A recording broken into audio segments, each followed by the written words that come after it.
Well, I think history would tell you Utah with Coach Whittingham takes tremendous pride in playing defense. I think they're second in our league in scoring defense this year, and they're relatively young at certain positions. So certainly, just watching his teams play in the past, it's part of their identity that they're going to be tough. They're going to play with great effort. I think they're a really good tackling football team.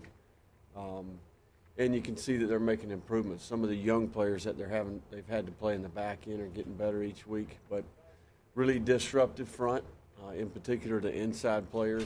When they have the two ends healthy, it's as good of a front as we'll play the entire year. So it's going to be a great challenge. Really good practice today. I'm looking forward to going on the road and competing at a high level.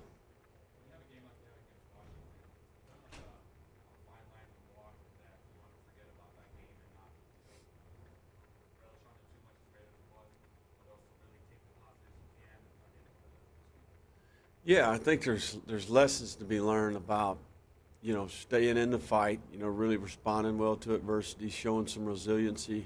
A lot of the intangibles that we talked about in the very beginning, back in February and throughout the off-season program, throughout spring ball and the summer, some of those intangibles start to surface and you start to really see the value in that. So even though it wasn't necessarily the best scoring performance of the year for us, I thought we showed some things that are important to play and winning football, making plays in critical times, and then also just the poise and the composure to stay focused on what was important to winning in the end. So every week you learn some lessons, win or lose. We did make quite a few mistakes, truth be known. So one of the things you always are weary of is you win a big game, but you made some mistakes. So you got to really make sure, kind of put them in a place where they learn from those mistakes. So we're in a good place. I think the kids have responded well. They've worked really well this week and certainly gained some confidence from a big game like that. I know that things didn't work out exactly as designed on that key fourth down play. But what did you see in that situation, leading into it, and then how was that? Well, I'll tell you what, that's been the unique thing about it. We had some players that did it exactly right, and then we had a player or two, that didn't execute the play. But C.J. French Love actually was doing exactly what he was coached to do on that route. And, truth be known, the guy's never caught the ball the entire week, on that play. So he was doing what he's supposed to do, running through the corner to make sure the guy didn't break on the flat route. It kind of made his eyes go back. The ball is over the top of Jalen, and he catches the ball. So somebody's living right, I guess is what I would say. But, it's just a great lesson that you do what you're supposed to coach, and sometimes things work out. So. I know that Todd said that he definitely wanted to go for it there. Is there a conversation about it, and what went on from your perspective? Yeah, I think we knew even going into the third down call that we were going to go for it. And that's really been our approach. Typically when you get in that position, given how the game was going and where our defense was at, 3 yards, let's go for it and try to win the football game. And the game's over, and we knew that with the amount of time that was left. So we had a good play in our pocket. We had actually run that play earlier in the game and executed it well. So, and really, a good calculated risk on the third down call, so. It worked out. I think Coach made the right decision, and we certainly executed the plays with confidence and excited for our players, to go get it done there and finish that drive. That was a huge part of the deal there, to get it with 5 minutes and 20 seconds left and being able to run out the clock. We hadn't done that in the past. We'd given the ball back to the other team. So big step for our guys to be able to do that.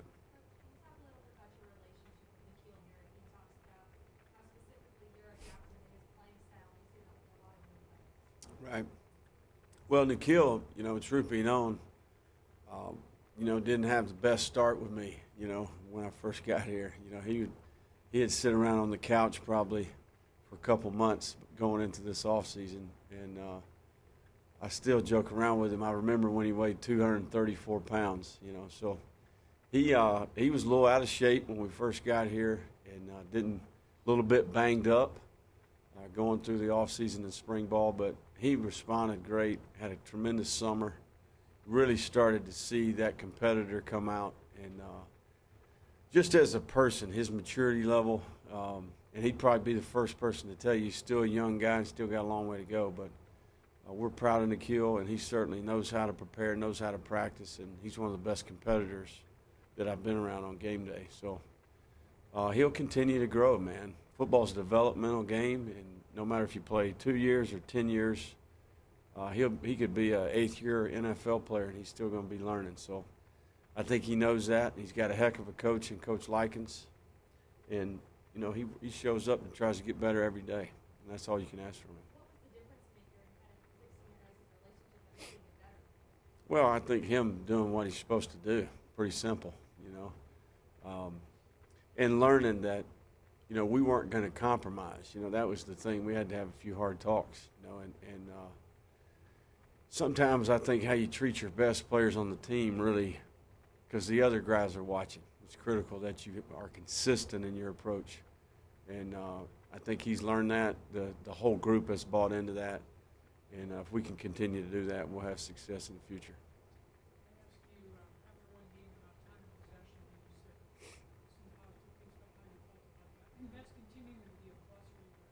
Right.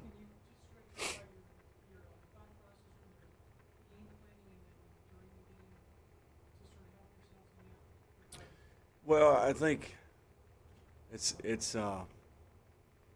can kind of go both ways. You know, the play count is really what's critical. You know, you really want to keep an eye on your defensive play count. And sometimes throughout a game, if you're working well together, you know that your defense maybe is fatigued. You know that it's a time in the game where you need to control the ball a little bit. So we're kind of working together in all three phases to play better football as a team. I think that's critical. But we certainly want to keep our defense off the field. Now, I'll be the first guy to tell you, I want to create more big plays. You know, we need to hit some home runs, and that's something that's missing. We hit a lot of doubles, you know, and what we've seen is we can sustain. You know, we do have double-digit play drives. We do finish in the red zone. All those are positives, but we need to create more big plays. And I can do some things better to help us in that area. But, you know, every game's different. Heck, you win some games, you know, and it's a shootout. And sometimes, like Saturday, it's a tight game, and you do what you need to do. But we certainly are doing what we need to do to be in position to win in the end. You know, we've been in contention each and every week, so hopefully we can continue to do that. But at some point, you know, we need to break out and hit some home runs and score more points, you know. I have a pretty good relationship with Bill Belichick, and you ran those two plays, which he called Patriot, hitting that 41 in the first drive. How did that kind of come about? Just developing that, and did you start working on it recently, or where's that all about? We've actually had that series of plays in for a couple weeks. We've been working on it. You know, we spent 4 days up there in New England. We spent quite a bit of time watching their low red cut-ups, you know, and different things. They were really good down there last year. So it was a unique play. We had the perfect guy to run it and throw it to with Nikhil. Guys really blocked well on the perimeter, and you know, it was a good concept. We knew they were going to be in man-to-man, and Nikhil did a good job getting it in.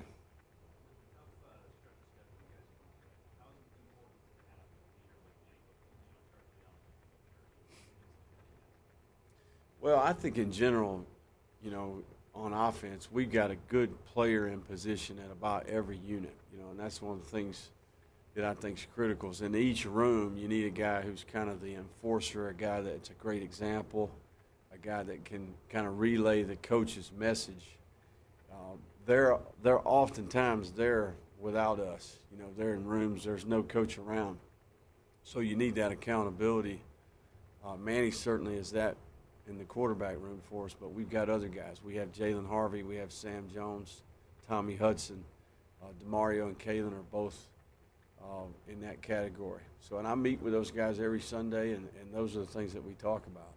But you certainly need guys in each unit that can help your team perform on a consistent basis, and that starts with how you meet, how you practice, everything you do off the field.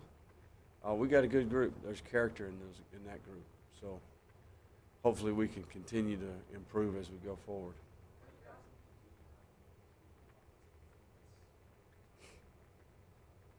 Well, the big thing is, and we're getting better, is we've eliminated a lot of the negatives, and that's on every person. You know, that burden and correcting those deficiencies is as much my responsibility as it is any player. So we're getting better in that area. We eliminated some of the sacks. We had less negatives, less tackle for losses. I think we need to create more explosives. You know, we got to get better in the vertical passing game. We're doing a good job in the red zone, and we're, you know, decent on third down. You know, we're not elite by no means, but big thing is just create more explosive plays. And when we do get opportunities to make those plays, you got to make them. So consistency is the key, you know, and eliminating the defects. We need to improve, and it's a collective effort, you know, and I think it's every individual player, coach, everybody in the organization's got to do a better job.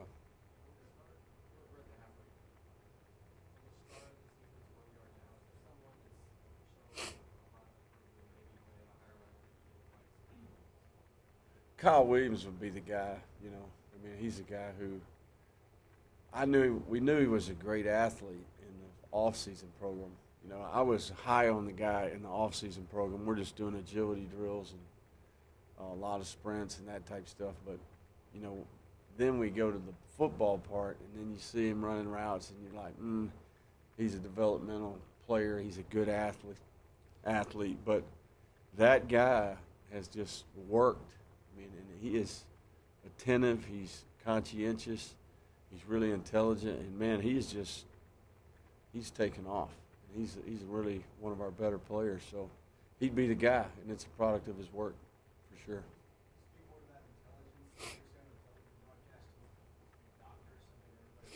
Yeah, I think he wants to be an orthopedic surgeon, maybe.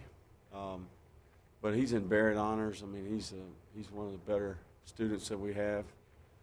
He's a disciplined kid. He's got a lot of maturity. He does a lot on his own. He does a lot of extra stuff. He's coachable, man. He shows up every day. He's a sponge. And if they were all like that, you know, we probably wouldn't need coaches, truth be known. But no, he's a heck of a young man. He's got a bright future in front of him. Your offensive line got a very strong Washington defense. How have you seen them grow throughout the season? Well, I think we've developed a plan each week. We're getting a little bit better at putting them in position to be successful. They've always been a great effort group. They're a really tough group. They practice great. You know, I think more than anything, we've done a good job as a staff of putting them in position where we're doing what they can do, you know, and not putting them in position where maybe their deficiencies show up, you know. So, you know, a lot of that is continuity. A lot of it is regimen, you know, getting into that game week flow, really learning how to prepare. They were an inexperienced group last week. Now you got a new staff, so there's a little bit of a learning curve there. But I think they'll get better as we go, and we still have lots of room for improvement, not only up front but in every unit.